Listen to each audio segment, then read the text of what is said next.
Friends, સુફાલીની રસોઈમાં તમારું બધાનું સ્વાગત છે. તો જો આજે હું બનાવું છું બટાકાની વેફર. તો એની માટે આવા મસ્ત મજાના મોટા મોટા બટાકા લઈ લીધા છે. જો બરાબર. પછી એને છોલી અને આ પતિદેવને બેસાડ્યા છે છીનવા. તો જુઓ છીન કરે છે. તો હું તમને એક બતાવું. તો આવી સરસ પતલી વેફર થવી જોઈએ, જો છે ને. અને પછી એને આમાં ડાયરેક્ટ એડ કરવાની, આમાં. અને આને 2 થી 3 પાણીથી આપણે ધોઈ કાઢવાની. બધી એકવાર આમાં એડ કરી દેવાની, પછી એને ધોઈ કાઢવાની. ધોઈને પેલું બીજું ટબ રાખ્યું છે એમાં એડ કરી દેવાનું, બરાબર. આગળ હું પછી તમને બતાવું. તો ફ્રેન્ડ્સ જુઓ, આ બધી વેફરને ધોઈ લેવાની આવી રીતે. અને આ બાજુ ચોખ્ખું પાણી છે એમાં બધી મેં એડ કરી દીધી છે. આવી રીતે તમારે અંદર બધી વેફર લઈ લેવાની,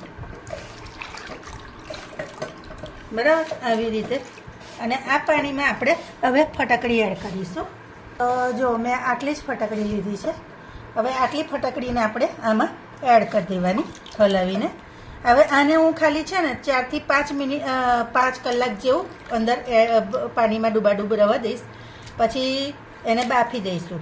એટલે 5 કલાક સુધી ફટાકડીની અંદર જ આપણે રહેવા દેવાની.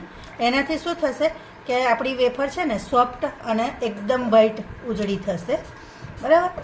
તો જો તમે વેફર પાછળ આંગળા પણ દેખાય છે એ રીતની કરી છે. તો જો ફ્રેન્ડ્સ, તમારે આવી જારીવાળી વેફર પાડવી હોય ને તો શું કરવાનું, પહેલાં તો હું તમને બતાવું. તો એક બટાકો લેવાનો.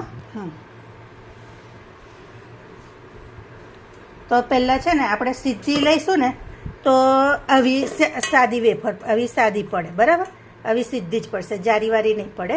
હવે એકવાર જો આ બટાકો આવી રીતે થાય ને પછી એને ક્રોસમાં કરી લેવાનો.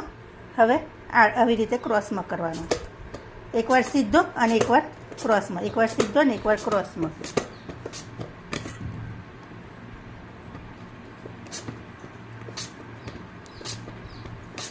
તો જો નીચે તમે જોઈ શકો છો કે સરસ મજાની જારી પડે છે.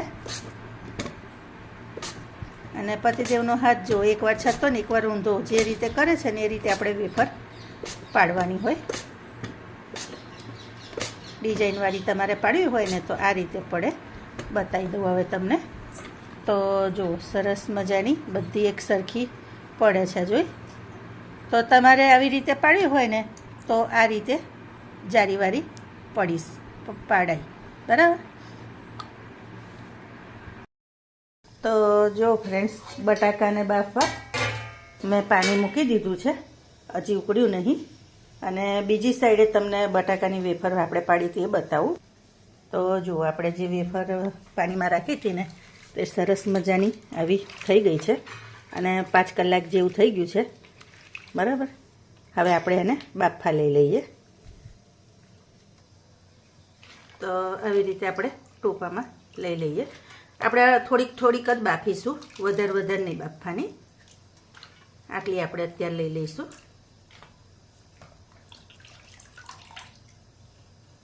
અને આને પાછી હલાવીને પાછી સરસ કરી લેવાની.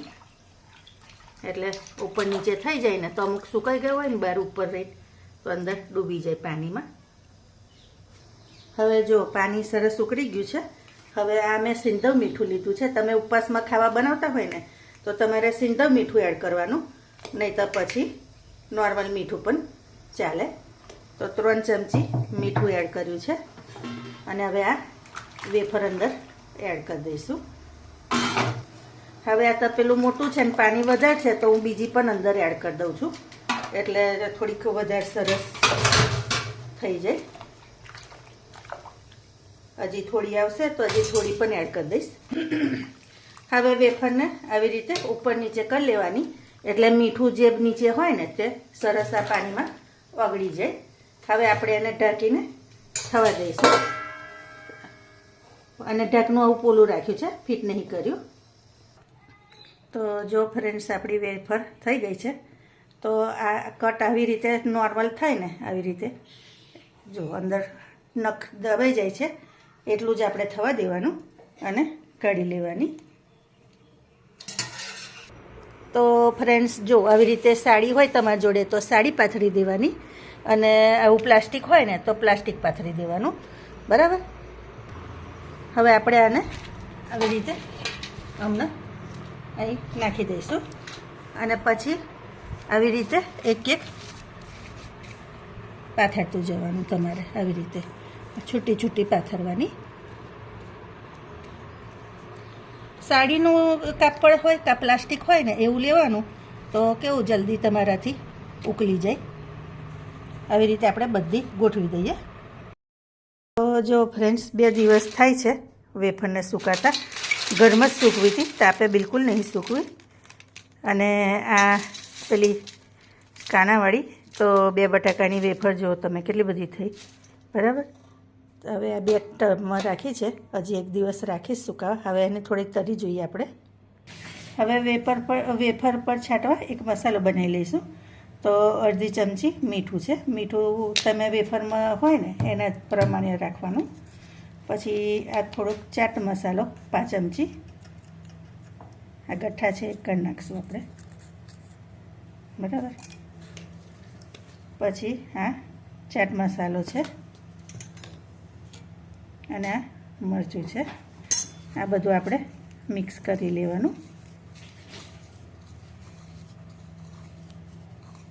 તો આપણો વેફર પર છાંટવાનો મસાલો રેડી છે. આપણે આ રીતે મસાલો એનો બનાવવાનો. તો તેલ થઈ ગયું છે, આપણે વેફર તળી લઈએ.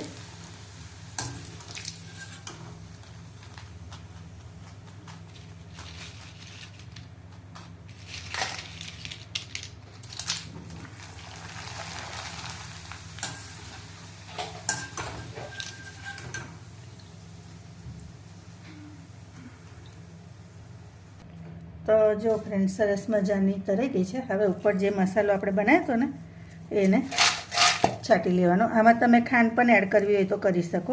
ઘણાને એમ ખાટું મીઠું ને એવું ચટપટું ગમતું હોય ને તો હું એડ નહીં કરતી, કારણ કે અમને ખાંડ વગર જ ભાવે છે. બાકી દરેલી ખાંડ તમે આમાં એડ કરી શકો. તો જો આપણો